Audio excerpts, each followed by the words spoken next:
من مستشفى العلاج المركزي. تابعنا نحن مراسلون منظمة أرباط متحدون مع حادث منتدى عياط، والآن معنا أحد المصابين. اسمك؟ اسمي عياد حنين غالي. يا عم عياد، إيه حصل بالظبط كده؟ ده قاعد في المحل وبعد صلاة الجمعة كده راحوا طالعين علينا عشان بيقولوا ده انتوا بتعملوا كنيسة ويولعوا في المحلات بتاعتنا ويضربوا فينا ويبهدلونا. مين دول بالظبط؟ الجماعة المسلمين بتاع البلد. الموضوع كان منظم ولا الموضوع كان فجأة كده يعني؟ هي مفاجأة كده، مفيش أي الموضوع حصل مفاجأة، أنت حسيت إن الموضوع منظم يعني؟ أيوه، هي مجتمعين كلهم في الجامع، ما هم أكيد منظمينها. هل في صلاة الجمعة إيه هو الإمام بتاع الجامع يعني؟ أي حاجة مستفزة، أي حاجة نشجع على حاجة مثلا؟ أكيد يعني هو الشعب طالما الشعب طالع بالطريقة ديت علينا، يبقى أكيد الإمام بتاعهم هو اللي محرضهم على كده. وإيه في إيه إثباتك؟ ليك مكسورة اثنين بس وهنا من أمام مستشفى العلاج العام. كان هنا أحد اللقاءات مع من شهد هذه الحوادث. الاسم؟ خليل نجيب. ولا عم خليل بقى، ممكن تقول كده ببساطة إيه حصل بالظبط؟ أنا كنت أصلا مش في البلد، وكنت عندي جماعة نسايبي، ففجأة أولادي اتصلوا بيا قالوا لي يابا ما تجيش من بره لأن البلد مولعة ببعضيها. فيا ابني بقول له إزاي؟ قال لي هم كده ولعوا في البلد. هم مين أظن المسلمين يعني؟ هو في غيرهم؟ بعد صلاة الجمعة على طول حصل اللي حصل. إيه حصل بقى بالظبط كده؟ حصل ولعوا لنا في البيوت، وعيالنا مش شغالين في الشوارع الوقت، ما احناش عارفينهم فين حتة الوقت. ايه السبب في الكلام ده كله؟ ايه السبب ان بتحصل حاجه زي كده؟ بيقولوا هنعمل كنيسه ومش كنيسه ومش عارف ايه، ومش عاوزين يخلونا نعمل اي كنيسه. في منطقه بمحة دي فيها كنيسه او حاجه فيها كنيسه او حاجه؟ ما فيهاش. فيها مسيحيين كتير؟ فيها حوالي 62 63 بلد. بيت وكل بيت فيه متكون من اسرتين وثلاثه. يعني انا دلوقتي بقول لك 62 بيت، وكل بيت متكون فيه 3 4 اسر. يعني انا بيتي فيه 3 اسر علاوه على الشباب اللي لسه ما اتجوزش. اهو ده قاعد يقول لك انا بيت واحد. المنطقه دي يا عم خليل حصل فيها قبل كده اي مشكله طائفيه؟ لا، منعا باتا مفيش. كانش في مثلا اي مقدمه حاجه زي كده، اي حادثه حصلت خناقه مع حد او كده ولا؟ هو ان كان حصل اي مشكله بسيطه فما بتكملش ساعتين وبتنتهي بس. الموضوع ان يحصل ان اخوه المسلمين يطلعوا باسلوب منظم زي ما الناس قالوا ويحرقوا بيت المسيحيين ومحلاتهم، ده انت ده تسميه ايه؟ اسميه طبعا غلط وارهاب وكده خطأ. ده اضطهاد يعني المسيحيين في المنطقه في هذه البلد يعني. نعم اضطهاد فعلا 100% اضطهاد. انت واحد من اهالي القريه، ايه انت بتطلبه دلوقتي عشان حقك يجيلك تاني؟ تطلب ايه في هذا الوقت يعني؟ والله انا بطلب الستر من عند ربنا وعوض على الله. انا عندي خسائر اكتر من 200,000 جنيه. ايه بقى خسائر عندك يا عم خليل؟ زي ايه مثلا؟ انا عندي خسائر في البيت متكون من اسرتين، وكل اسره فيها عفشها وفيها ذهبها، وعندي بيتين دورين كله اتكسر بحاجته بطيوره بدبشه، في عندي غنم كتير وعنده طيور كتير، كله ده راح بذهب عيالي بعفشهم بكله بس. طب راحت خلاص يعني؟ ها؟ كله راح خلاص؟ كله راح خلاص، ده كله تراب، كله خلاص مفيش اي حاجه. طب انا اعمل ايه طيب؟ هل الامن دخل بسرعه في الموضوع ده ولا الامن دخل امتى بالظبط؟ لا، الامن اتاخر. مع انها جنبيها المركز على طول يعني. ما هو اصل المركز بصراحه ما يعملش حاجه مع البلد. على ما القوه جت من الجيزه ومش عارف ايه، كانت كل اللي انتهى والامن جه وكل واحد دخل البحر بتاعه. طب واحد تاني كان مصاب تقريبا كده. مصاب حوالي بتاع 20. تقريبا كده كام بيت اتحرق او حاجه؟ ما فيش ولا بيت في البلد ما اتحرقش. انا عاوز اقول ان 62 بيت اتحرقوا كلهم؟ نعم وكانوا منظمين تنظيم جيد جدا.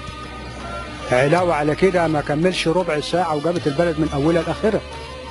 يعني معنى كده ان كان فيه تنظيم بعد صلاه الجمعه مباشره بس. شكرا يا عم خليل. حبيبي. ومعانا استاذ مكرم عبد المجيد وبيان من الذين شاهدوا الاحداث. انا مكرم احكي لنا كده بالتفصيل ايه حصل بالظبط.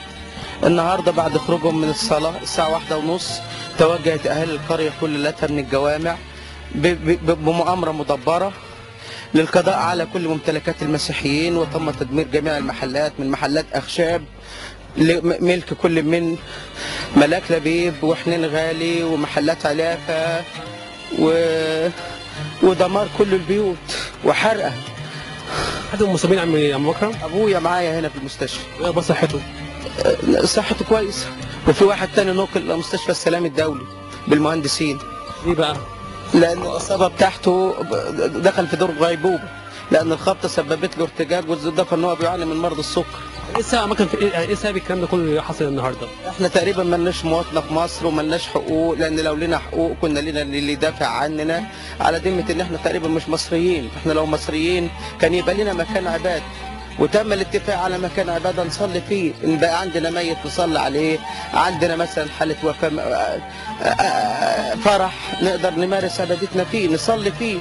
ان بقى حرام الصلاه للمسيحيين خلاص يشوفوا لنا اي مكان تاني يدفنونا فيه او يموتونا فيه، مش عاوزين نعيش تاني، كفايه علينا كده.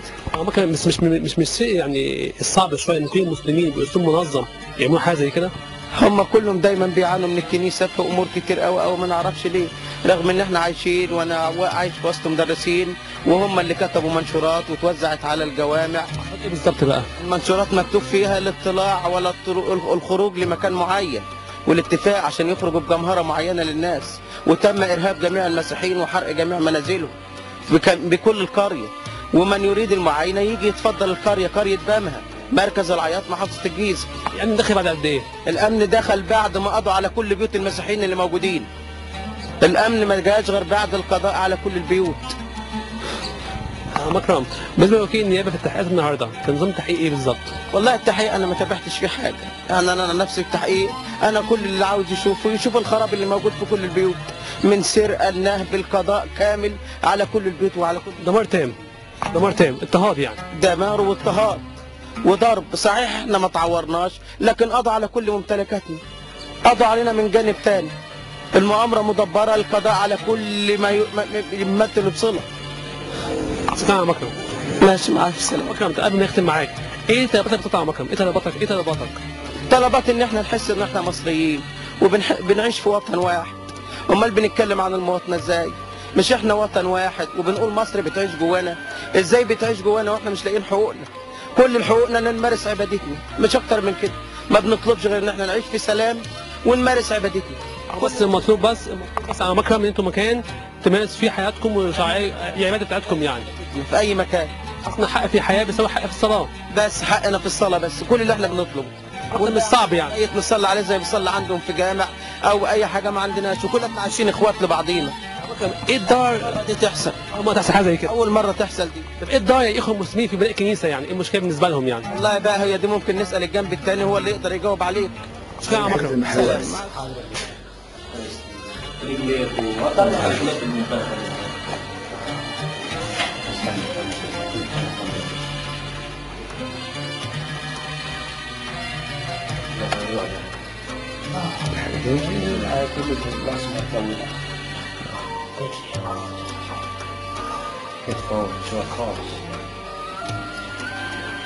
في حاجة تانية مصاب بيها؟